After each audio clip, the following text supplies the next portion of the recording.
आज हम बात करेंगे मुगले आजम की, एक आइकॉनिक पिक्चर जो उस जमाने में बनी थी।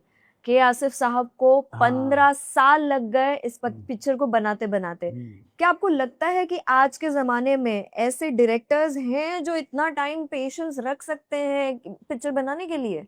आज मैदान बिल्कुल खाली है, कोई नहीं है। न दिमाग है, न दिल है, न सोच है, न जुनून है, न जज्बा है, कुछ नहीं है। एक रेगिस्तान है, सुनसान। फिर भी कुछ लोग बनाए जा रहे हैं। खैर, वो जाने, उनका पैसा है, वो कुछ बना सकते हैं। इसमें दो दो सीन हैं। मैं 1960 में मैं स्कूल में था। I was in high school I think.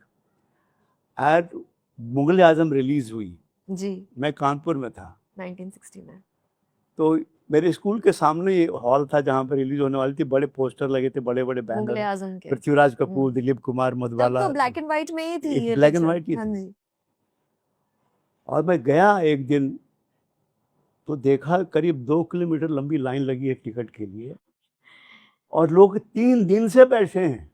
Ticket के लिए? हाँ, टिकट के लिए 3 3 दिन के लिए से बैठ के वेट कर रहे हैं कि विंडो खुलेगा जब एडवांस बुकिंग का, तो हम जाके टिकट लेंगे। जी। और वहीं पे उनका खाना पीना हो रहा है। हाँ। घर से खाना आ रहा है, घर से पानी आ रहा है, आपस में गप्पे हो रही हैं, बातचीत हो रही है, और मुगल आजम की बात हो रही है। मैं तो डर गया, मेरी तो हिम्मत नहीं है 3 दिन वहां जाके बैठने की लाइन मतलब वो में। जुनून हाँ, देखिए, जुनून। पिक्चर बनाने वाले में भी ये और लोगों में भी। 3 दिन, और बरसात का मौसम। हाँ। अगस्त का महीना था। अच्छा। एग्जैक्ट डेट में देख लो, अगस्त, शायद अगस्त 5 थी शायद। अगस्त का महीना था, बरसात का मौसम था, कानपुर में बरसात हो रही थी। और बरसात में लोग 3 दिन लाइन लगा के बैठे रहे मुगल आजम की टिकट के लिए। और फिर मैंने कई बड़ी मुश्किल से अपने फादर को बोला, पिताजी को। तो ही somehow managed to get a ticket for me and I saw the film. But I was much too young to understand the language. Urdu. Dialogue वगैरह थे, मगर I could see the scale and the grandeur and the canvas जी। जो उस शख्स ने किया था create. I didn't understand the the the finer two angles of the story and the script and all that. Because you were too young But at that time. visually it was stunning, stunning. Cut to 1967. I was in Mumbai, that time Bombay, and I was a student at Sir J.J. Institute of Applied Art, जी।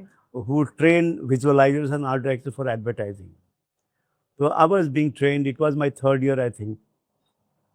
और मेरा एक दोस्त था वीरू हिरेमत, अब वो नहीं है दुनिया में। He was married already, and his in-laws had theater in Sholapur. Okay. तो they knew Asif, Asif knew them. तो वो आसिफ से मिलने गए थे। Asif was making love and God.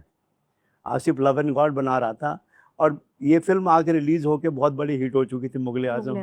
It ran for 3 years in many places, continuous 3 years, not weeks, years. 3 years ऐसी कोई picture ही नहीं होगी। बाप रे।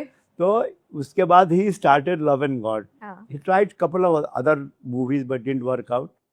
छोड़ दिया उसने बीच बीच में करके। He was making love and God. तो उसने मेरे दोस्त के इन लॉ से बोला कि I need a designer to do the logo, to design the logo and the stationery, the posters, the invitation card, ये पूरा तामझाम जो डिज़ाइन करना है मुझे, आई नीड डिज़ाइनर।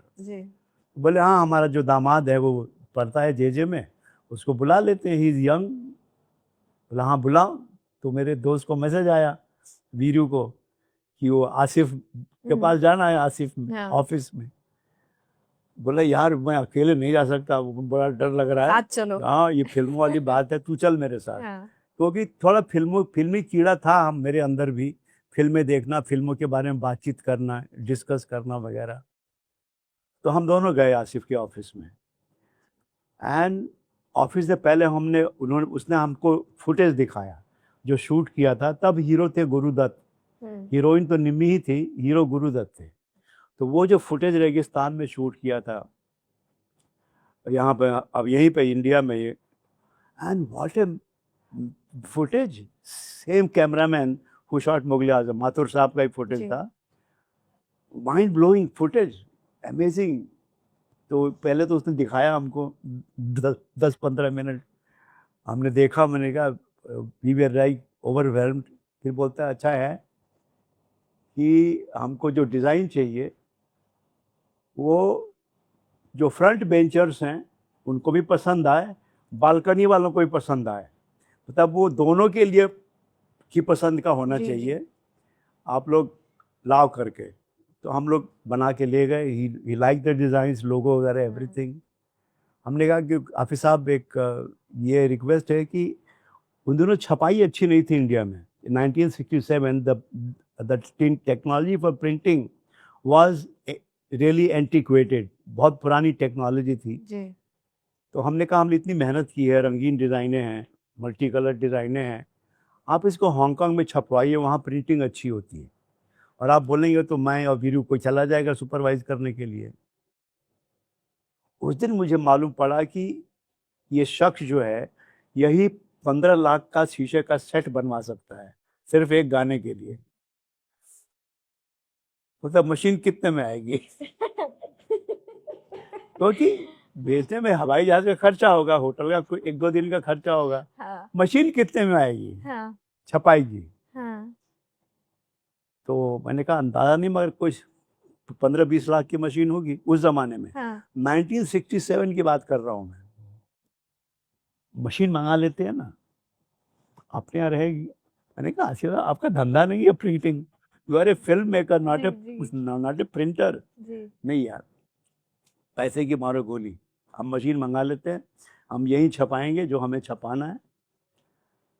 तो एनीवे फाइनली हमने बहुत जोर दिया, तो he agreed to get it all printed in Hong. मगर वो था कि भाई यही एक शख्स है जो पैसे की परवाह नहीं, उस आदमी ने एक लाइन जो है आसिफ के बारे में जो मेरा स्टेटमेंट है, उसने पैसे को उसकी औकात दिखा दी कि साले तुम खरीद नहीं सकते मुझे, अच्छा। मेरा फन जो है तुम्हारी औकात से बड़ा है। बहुत खूब। आसिफ ने पैसे को उसकी औकात दिखा दी कि तुम जमीन पर रहो, आसिफ का सपना बहुत बड़ा है।